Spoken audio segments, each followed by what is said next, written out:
ஜோலார்பேட்டை தொகுதிக்கு வந்த ஸ்டாலின் அவர்கள், ஜோலார்பேட்டை மாநாட்டில் ஸ்டாலின் அவர்கள் திருப்பத்தூர் மாவட்டம் பிரித்த பிறகு அதுக்கு பிரிக்க முக்கிய காரணமாக இருந்தது டி.க. ராசா அவர்கள், ஆட்சியில் இருந்த கே.சி. வீரமணி அவர்கள்.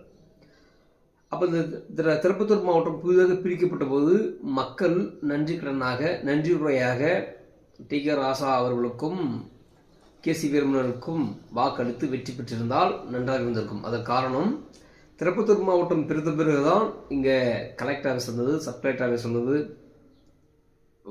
நீதிமன்றம் வந்தது, காவல்துறை டிஎஸ்பி ஆஃபீஸ் வந்தது. இந்த மாதிரி நிறைய விஷயங்கள், எஸ்பி ஆஃபீஸ் எல்லாம் அங்கே இன்றைக்கி இருக்குது. இது மட்டும் இல்லாமல் அந்த ஆஃபீஸை சுற்றி இருக்கக்கூடிய சிறு சிறு வியாபாரிகள் பெரும் வியாபாரிகளானாங்க.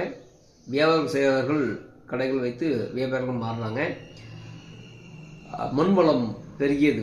அப்போது இந்த மக்கள் என்ன பண்ணாங்கன்னா, ஸ்டாலின் வந்தோடனே அவர் பொய்ய சொன்னார். நாங்கள் ஆட்சிக்கு வந்தால் அரசாங்க மருத்துவக் கல்லூரி கொண்டு வருவோம், அரசாங்க பாலிடெக்னிக் கொண்டு வருவோம், ஜோலார்பேட்டை அரசாங்க மருத்துவமனையில் புற்றுநோய் நிலையத்தை கொண்டு வருவோம், காவலூரில் கூழ்பண்ணையை கொண்டு வருவோம், மூலிகை கூழ்பண்ணை கொண்டு வருவோம், அதுக்கப்புறம் பாதாம் சாகரத்தை கொண்டு வருவோம் அப்படின்னு சொல்லிட்டு, வாணிமடியில் சந்தன தொழிற்சாலை கொண்டு வருவோம் அப்படின்னு சொல்லிட்டு என்னென்ன பொய்யெல்லாம் அவிழ்த்து விடுமோ, எப்படியெல்லாம் அது சொல்ல முடியுமோ அதையெல்லாம் சொல்லி ஓட்டு வாங்கி வெற்றி பெற்று விட்டார்.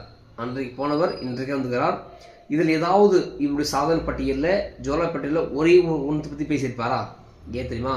திராவிட முன்னேற்ற கழகம் எப்பொழுது பொய் சொல்லும், அதை நம்பி மக்கள் ஏமாந்துக்கிட்டே தான் இருப்பார்கள். இப்போ மக்களே பேச ஆரம்பிச்சிட்டாங்க. ஐயோ, இந்த மாவட்டத்திற்கு உதவியாக இருந்தது டி.க. ராசா அவர்கள், தொடர்ந்து பண்ணார், நாங்கள் தோல்வி பரிசாக கொடுத்துட்டோம். அதுக்கு முக்கியமாக அதன் பிறகு அதை அரசாணையாக கொண்டு வந்தவர் கே.சி. வீரமணி அவர்கள். நாங்கள் தவற விட்டுட்டோம், ஆனால் இந்த முறை இந்த திருப்பத்தூர் மாவட்டத்தில் எங்கள் நன்றி கண்டிப்பாக செலுத்துவோம். நாங்கள் திராவிட முன்னேற்ற கழகத்துக்கு வாக்களிக்க மாட்டோம், திமுக அனைத்து இந்த அண்ணா திராவிட முன்னேற்ற தான் நாங்கள் வாக்களிப்போம் சொல்லி மக்களே இன்னைக்கு திமுகவை வெறுத்து திமுகவை பிடுங்கி குப்பையில் போகிற அளவுக்கு பெரும் யோசனையாகவும் பெரும் அளவுங்க. அதனால தான் இதையெல்லாம் பேசக்கூடாதுன்னு சொல்லி திருப்பத்தூருக்கு வர்றதுக்கு முன்னாடி, ஜோலார்பேட்டுக்கு வர்றதுக்கு முன்னாடி 5000 அறிவிச்சிருந்தார். ஏன்னா இதெல்லாம் எங்கே பேசிடுவாங்க, எங்கே இதை பற்றி சொல்லுவாங்க சொல்லிட்டு அந்த 5000 ரூபாய் அறிவித்தார். ஆனால் மக்கள் தெளிவாக இருக்காங்க, திமுகவை பிடுங்கி வெளியே போட போகிறாங்க. இங்கே களம் மாறுது. இந்த திருப்பத்தூர் மாவட்டத்தை பிரிக்கிறதுக்கு காரணமாக இருந்த அண்ணன் டி.க. ராசா அவர்களையும் கே.சி. வீரமணியையும் அனைத்து இந்த அண்ணா திராவிட முன்னேற்ற கழகத்தையும் வாக்களிக்க வேண்டும், நன்றியை பெற வேண்டும். இல்லை என்றால் திமுக திட்டம் போட்டு நம்மளை பழிவாங்கும், நம்மளை தீர்த்து கட்டும், நம்மளை குளிர் தள்ளும்.